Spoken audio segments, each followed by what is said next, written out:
And good morning. Hello, everybody. Thank you for being here. We appreciate it very much. I'm Tim Andersen, the Appraiser's Advocate, and our guest this morning is Mr. Craig Morley. Craig, good morning. How are you? Good morning, Tim. So nice to be with you this morning. I appreciate it. Thank you. You're way out in St. George, Utah, and I'm in Florida, and it's ridiculously early in the morning your time. So I appreciate the fact that you're here. Thank you very much. Just by way of introduction, it's easier to say what Craig has not done than what Craig has done. And basically, all Craig has not done are two things: given birth, and he's not been the president of the United States. But he's been done pretty much everything else from the standpoint of real estate appraisal on the ASB, on the Utah Appraisal Board, NAR's appraisal section, et cetera, et cetera, et cetera. So Craig is extremely qualified, and we talked to Craig so we know what's going on in appraisal world because he is so well connected and knows people literally all over the state, all over the United States. So, Craig, again, we don't script these things, but we have a couple of talking points, and you and I have spoken about them in the past. So, go ahead, set the stage, and tell us what's going on.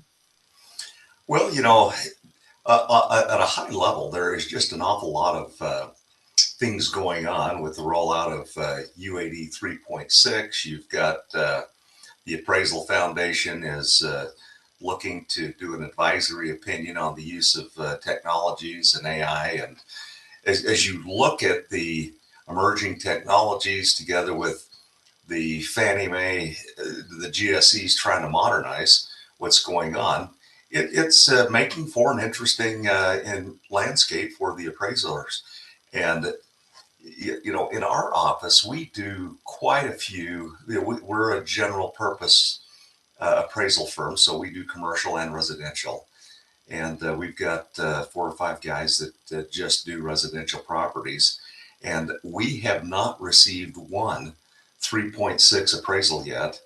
And Jeff and Matt and some of the others from the office have gone to the AXE conference, and we've been anxiously trying to determine what is the best software platform to be able to adopt for doing the residential property appraisals, and we haven't figured out what that's going to be yet. We're anxiously waiting for some of the development to continue, but it's going to be an interesting situation. Uh, Jeff was talking to some of the folks at, I think, DR Horton, their main guy over appraisal, over their appraisals for their mortgage arm. And, their expectation is that they don't really see an increase in appraisal fees with the adoption of 3.6. And yet, and part of it is you've had the folks at the GSEs saying, well, we think that with the technology, with AI, that it will actually be faster to complete an appraisal using the new technologies using 3.6 than what we're currently doing. And yet the thing that is so ironic to me is I would love to see if there's anybody at Fannie Mae who has actually completed an appraisal. I would love to see them go through and post a little bit of information about what they've done to make this system so efficient and quick that it's faster than the current reporting system that is in place. But there's a lot of expectation that the technology is going to solve a lot of problems, and I think it will eventually. But you've got a lot of people on the ordering side of the space that are being told that it's not going to be any more expensive to take any more time. It shouldn't change the current fee structure, whatever that may be. And I'm going to be really interested to see uh, how that actually plays out, because right now you do have some software platforms that are approved, but we don't have a firm concept of how much it's going to cost. And I believe there's more or less a move away from the standard pricing model where you pay a monthly subscription fee and many are trying to move to a per appraisal basis, and so we're that for us is a pretty big item on the horizon that we're still trying to figure out. And at this stage of the game, we don't know what we're going to do. Andy Arledge has his Freedom Appraise software, and we're hoping he's able to bring that to the market. And it seems to be a pretty cost-effective platform. Of course, you've got the legacy software that is out there, and they're all, some of that is operational, but not all of the technology. And what we're finding is that by the time you pay for the add-ons, it's even if you were able to collect the 50% more of the data points than what we have in the past and do it very efficiently, this cost for the software and the technologies to improve these efficiencies seems to me that it will our best estimate is it's going to be more expensive to buy the software and get all of the efficiencies, assuming that actually takes place. Okay, more expensive. Let's talk about this. Let's flip the scenario a bit. Let's talk about this from the standpoint of lenders. Now, obviously, appraisers look at this from the standpoint of appraisers. And Fannie Mae is saying, well, yeah, we love our new form. It's going to give us a whole lot more information, and we're going to be able to do deeper analyses, greater risk analysis, et cetera. Okay, that's all fine. Appraisers are not terribly happy with it. As a rule, that may change, but as a rule, right now, we're recording this at the end of April of 2026. Appraisers are not real happy with UAD 3.6. But we never look at it from the lender's standpoint. And lenders are obviously going to have to make provisions for this change in form, excuse me, the change in format. They're going to have to make provisions for possibly cost. They're going to have to make provisions for possibly changes in time, especially at the very beginning of the process when appraisers are in the midst of the learning curve they're going to have to go through to switch over. So you mentioned D.S. Horton or D.R. Horton a minute ago. From the standpoint, and Horton is not a pure lender; they're a builder, but they do some lending. But from the standpoint of the typical, First Oak Tree Bank out there on the corner of Main Street and Elm Avenue, what are you hearing from that end of the business relative to the imposition? And I'm going to use that word in its both positive and negative context relative to the imposition of 3.6. What we've been in communication with several of the AMCs, and I think there is a general expectation that there will be an increase in the cost that most appraisers are going to be willing to produce an appraisal using the 3.6 format. And so I think, most people are pretty skeptical about how long it's going to take. And clearly there's going to be a learning curve. And I think there is a general expectation that it will probably result in a somewhat higher cost. If you look on social media, you'll see some folks that are saying it's going to double the cost, and others that, it won't be quite that dramatic. And the reality is that it will take quite a bit longer to go through the learning curve just to determine how to collect the information, to analyze the information, and produce the report. And so I have no question that the first little while is going to be a little more painful. I think once we get into it and get used to the system, it will smooth out a little bit and won't be quite as bad as I think many think it could be. And I've been on the many of the meetings with the GSEs and the market participants in the development of the form, and I think that for your standard residential properties, it will smooth out and be fine. I think where you're going to find the challenges is when you start getting complex properties, properties with ADUs, multifamily properties, some of the properties that have unusual characteristics. It's going to be better suited to deal with these things on a specific basis, but it's not going to be faster. It's going to be, they want a lot of information about every component. And so it's going to be a little more challenging to do that. And I think that it's going to take a little while for the appraisal community to adapt and adjust to dealing with that. But at this point, it's all, there's been a few residential appraisals done using 3.6, but I don't know that those are necessarily representative of what it's actually going to be like once the software gets refined, the data collection tools get a little better refined, and once you've got some of the analytical tools in place. And I see some of the vendors who are pretty optimistic that once you get that taken care of, that it's going to be a pretty effective way of writing a report. I think that it does solve some of the problems that we've had with the 2.6 reporting format, where you have hard stops on input, where I want to try to do a proper neighborhood description or site description or improvement description, and I run out of room.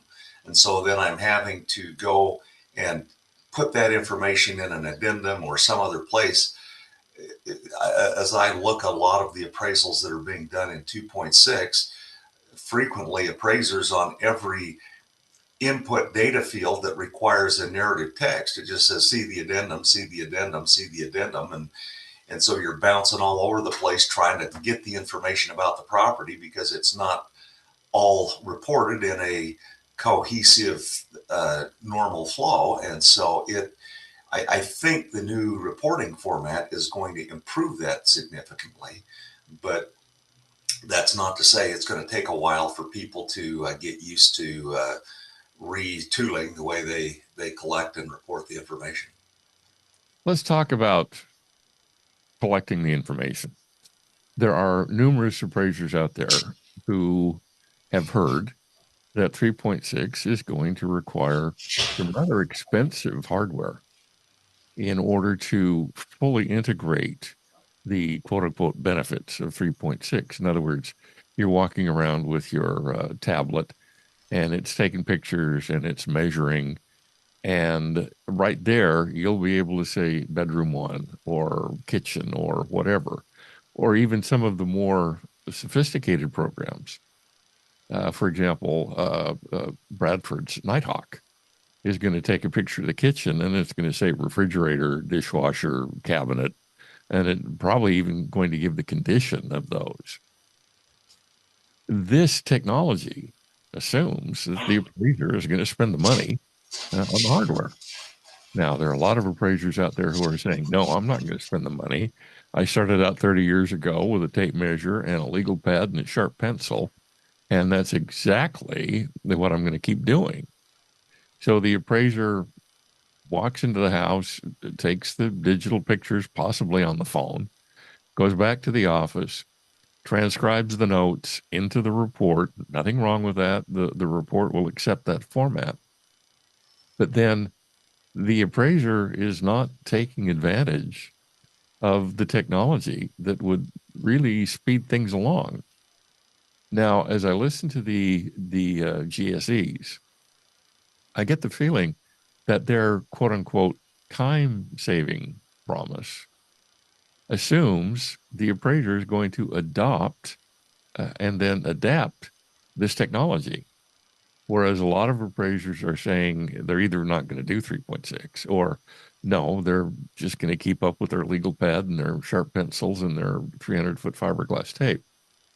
Therefore, my question to you is the GSE's promise of quote unquote time savings based on appraisers spending a lot of money and a lot of learning curve time on new technology in order to achieve those time savings? And if the appraiser is not willing, for whatever reason, to make those investments, is the appraiser really going to save any time? Well, and at this point, it's really hard to know. I think that clearly their expectation is that there will be an adaptation of some of the technology, that with the expectation that the use of some of these technologies will improve the writing and the collection and all of those things. And I think that the problem that I see is that you're basing on technology that doesn't currently exist, or if it exists, it is in a beta type format to where you don't really have the technologies in place that is expected to eventually be there. And so, yeah, I think that total, and I know they've changed the totality, but I mean, that's a software system we're familiar with, and they've got 3.6 up and operating. But their data collection tool is not very intuitive. It is not fully operational. And so the idea that I'm going to be able to use that and have it save me a lot of time right now, the way it's currently configured, that's just not going to happen.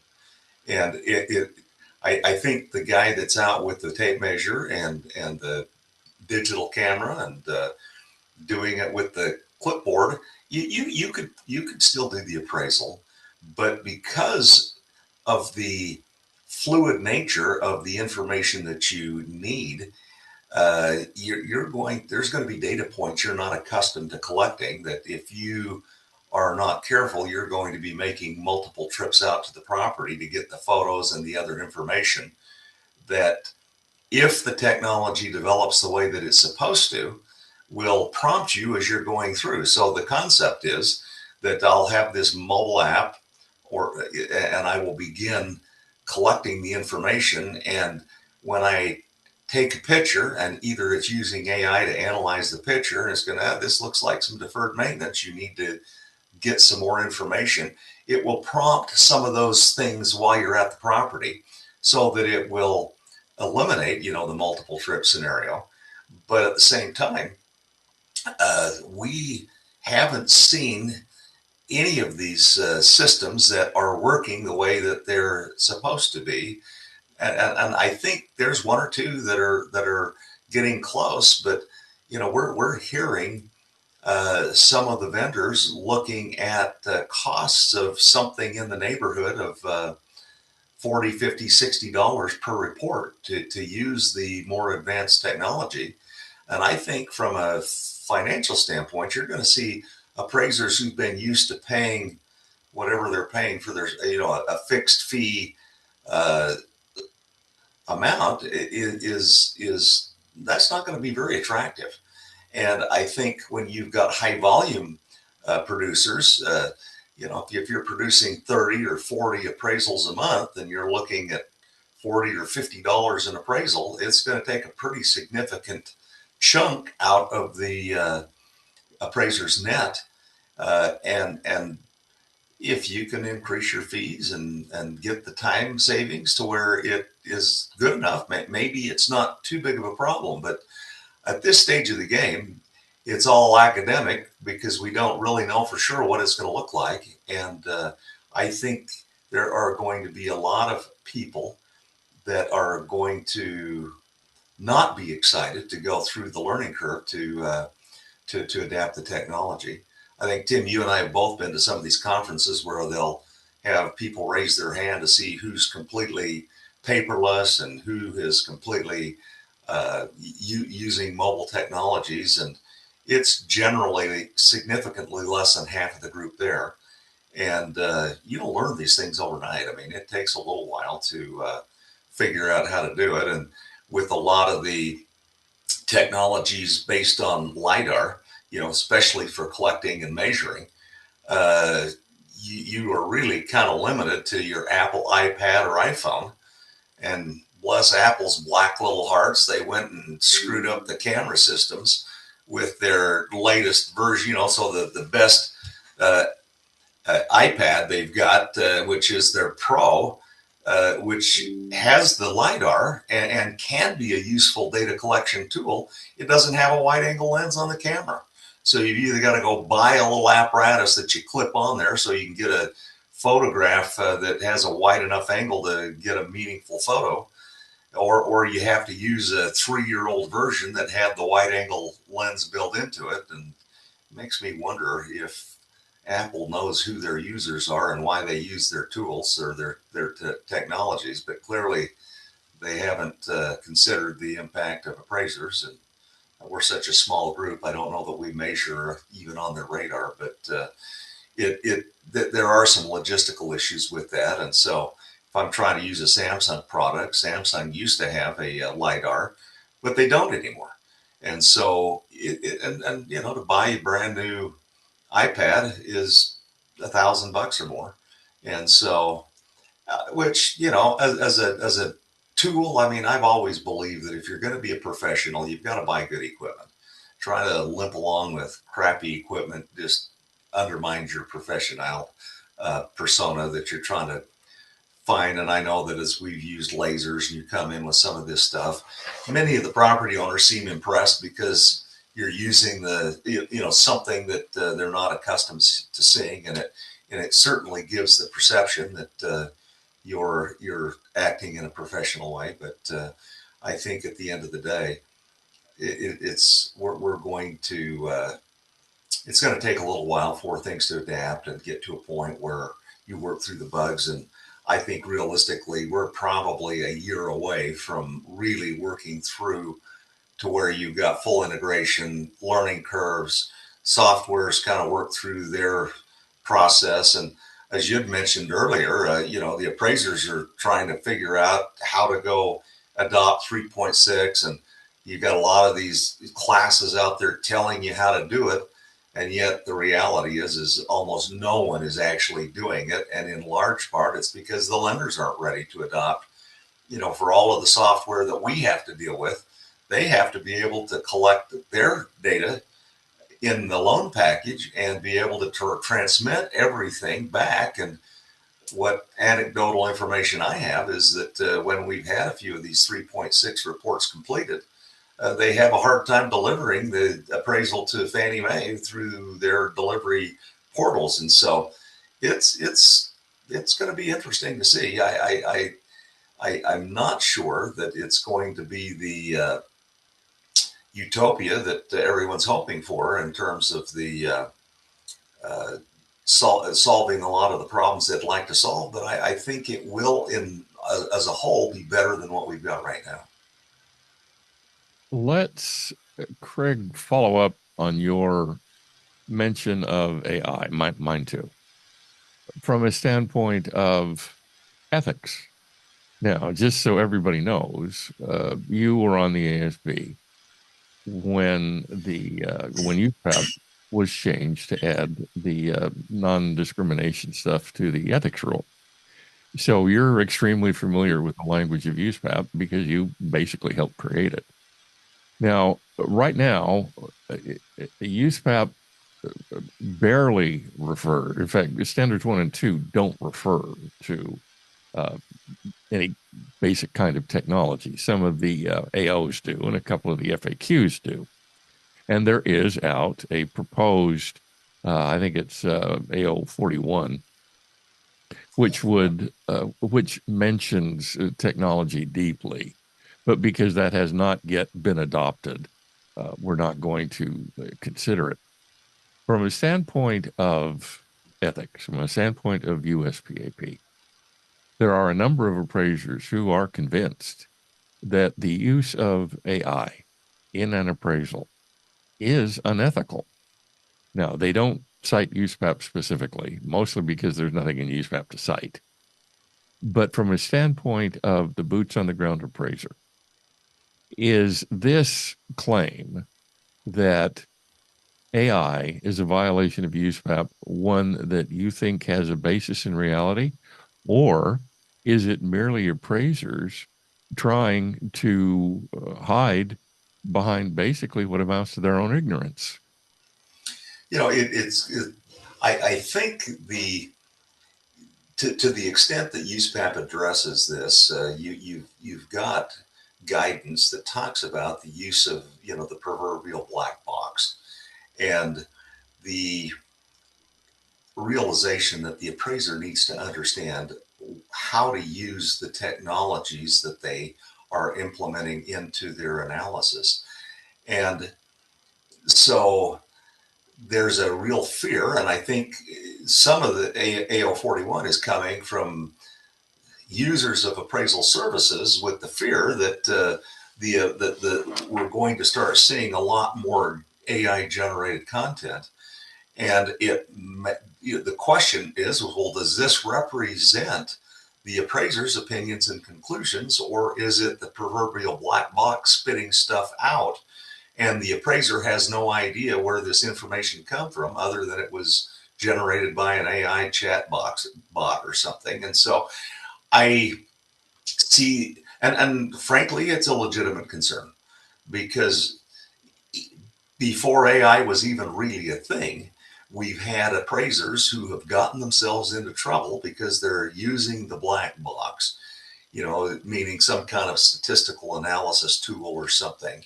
They're developing adjustments on that basis, and they have no real concept of the theory behind the development of the analysis. And so when it spits out this information, they just assume that it's correct, and they'll put it into their report. And we've had several people in Utah and around the country who have gotten themselves into a disciplinary situation because of those kinds of things. And one that I'm aware of is a situation where they're using a pretty good tool, but the appraiser doesn't understand that the law of large numbers when it comes to statistics, and you don't understand what's a correlation coefficient, a standard deviation, and a t-score, and all the things that kind of drive the reliability of the results. And so you'll have someone that is trying to measure the influence of a swimming pool when none of your data has a swimming pool. And the result is always zero, because you don't have, or you've got such limited amount of data that you're trying to analyze this, and either you got a really poor correlation coefficient, or you've got a really wide standard deviation, which suggests that you're using a statistical regression model that is using the math, but it's not necessarily giving you a reliable result. And you have the very same problem with AI in some senses, that unless you understand what it's doing and how it developed the results, and you become skilled at being able to ask it what you in such a way that it gives you a reliable result, that it could cause some real problems. But on the other hand, a skilled user of any analytical tool can help them become much better at supporting opinions and conclusions. And so I think the AO41 is a way to try to do that. At the same time, I think that at the core of USPAP, it's been addressed, at least not maybe the same level that it needs to be, but it has already been addressed that if you're using a tool, you need to understand how the tool works and what the results are, and they need to reflect your personal opinions and conclusions based on your professional skill set. And my experience has always been, if you don't know how it works, don't use it, because it'll get you in more trouble than the problems that it will solve. From a standpoint of, if you don't know how it works, don't use it. And the standpoint of the black box, let's talk about, well, for example, let's talk about regression analysis. The mathematics behind regression analysis is not terribly difficult. It is, however, terribly repetitious. So to avoid that repetition, the appraiser buys an off-the-shelf regression analysis program, and the appraiser puts this stuff in and gets responses out. But if what you're saying is, if the appraiser doesn't understand what the output means, not necessarily how the computer got the output, but if the appraiser doesn't understand what the output means, and therefore cannot explain it. What you're saying is in that case, don't use it. Am I correct? Yes, yes. You've got to have a fundamental understanding of how statistics work. And, if I've got a data sample set that is too small, you're pretty well guaranteed to not get a reliable result. Or if I've got a really low correlation coefficient, it probably tells me that the model isn't really telling me what I think it's telling me, or the results aren't altogether that reliable. If the things that I assume are a independent variable that have a high correlation to market behavior, but it turns out that my data set says that they don't, then you'll end up with all kinds of crazy results. And I so Utah has introduced a new mentoring program, and so people who get in trouble with the Division of Real Estate can now uh, sign up for a mentoring uh, option rather than go take USPAP for the 50th time and still have the same problems, or you take some general class that doesn't really address the issue. You can sign up for a mentoring program, and you can sit down and on a one-on-one basis, and I know you do this as well, go through and work through the mechanics of how to fix some of the structural problems within your appraisal process.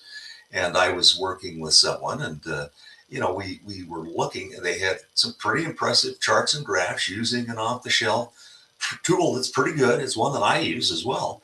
But you have to realize that regression doesn't work well on everything. It works really good on some things and not so good on other things. And in this case, it was showing that the influence of a basement could have anywhere from a negative $10 a square foot to a positive $50 a square foot influence on the property based on the model. And you're going, that seems like kind of a wide range. And you mean if I have a basement, it's actually a liability to me? And what it's telling you is that the data set that they've got probably doesn't do a good job of modeling market behavior for that particular characteristic. And it's it's useful. It's okay to have that. You just have to realize that you can't just take the average in that case and assume that's going to reflect a market behavior response. And you'll see the same thing with bathrooms and other things where you get these really wide ranges, anywhere from negative to positive numbers. And and so I think from a practical standpoint, we have to understand the strengths and weaknesses of the tools that we have. A skill saw doesn't work really good on everything. And, if I'm a carpenter, I got more than one saw because it doesn't work good on everything. And as appraiser, our toolbox needs to have more than one tool.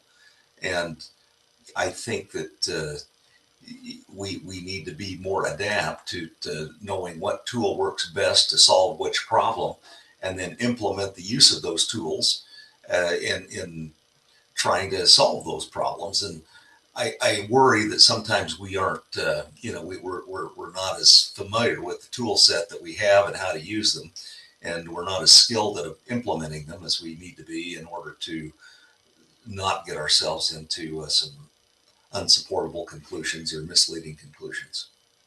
You mentioned Utah's mentoring program, and I'm going to toot your horn because you're too humble to do it, but you are the mentoring program in the state of Utah right now. I think they got Jeff on there now, so Okay, all right. Just so everybody knows, Jeff is his son, and it is in the office right behind him, as a matter of fact. Um, from a standpoint, Craig, of mentoring, if someone is not in trouble with the state of Utah, but wanted to get in touch with you, or any state for that matter, and wanted to get in touch with you relative to you serving as a mentor, not a supervisor, but as a mentor, what is your email address so they could get in touch with you? it's valuepro at gmail.com. There's no E in value, so it's VALUPRO at gmail.com. Valuepro at gmail.com. Okay, we'll have that up on the screen. All right, Craig, as we wrap this up, any other thoughts, any other areas of appraisal world that we need to be aware of? Well, I think that while there is some skepticism on what kind of impact AI is going to have, is it going to replace the appraiser? You know, what's it going to do? I think that as we look to the future, I think AI could be a very helpful, useful tool as long as we don't get too complacent and allow it to do to where we aren't using our professional judgment in learning how to apply it, reconcile the results, and come to understanding that it's only as good as we are in terms of being able to recognize when there's false information, or I don't know how to ask the questions to get the results I want, and some of those kinds of things. And but I also see it as being a game changer and being able to write reports. And I see it'll be interesting to see. I know that they're looking to integrate AI into some of the new 3.6 in helping to write. I think they've got some photo analytics tools that are going to be available to help analyze quality and condition based on photos, and that I think could be a very useful help to maintain consistency on how we do those things. But I think from a narrative standpoint, if I'm writing explanations or addendums or reports, we've gotten to the point, or at least I've gotten to the point where if I'm not doing a lender-based assignment, I'm pretty much doing a narrative report on everything. And I've found that just by developing a good set of instructions and being able to use AI to help as a writing tool, it's getting to the point where you can write a very nice looking report. Uh, Maybe, probably a little faster than filling out the form. Maybe not, but you certainly a more user friendly uh, report. And so I think that as we look at ways to figure out how to implement the use of the technologies, it's going to make us better. Craig, thank you. I appreciate it. Thank you for your insight. And thank you for being on top of all of this so that we can share this with our viewers. And again, Craig's email address is valuepro, VALUPRO, at gmail.com. And go ahead and give him a shout if Craig can help you. My email address is tim at theappraisersadvocate.com, and give me a shout. That's up on the screen. And give me a shout if I can be of help to you. So, Craig, in the remainder of 2026, are you going to be making any presentations or teaching any classes? Right now we've been doing more mentoring than anything else. I've got a group of appraisers who are wanting to put together a course on supporting adjustments. And so we're contemplating doing that. I've been teaching a few courses to realtors on some realtor oriented kinds of issues.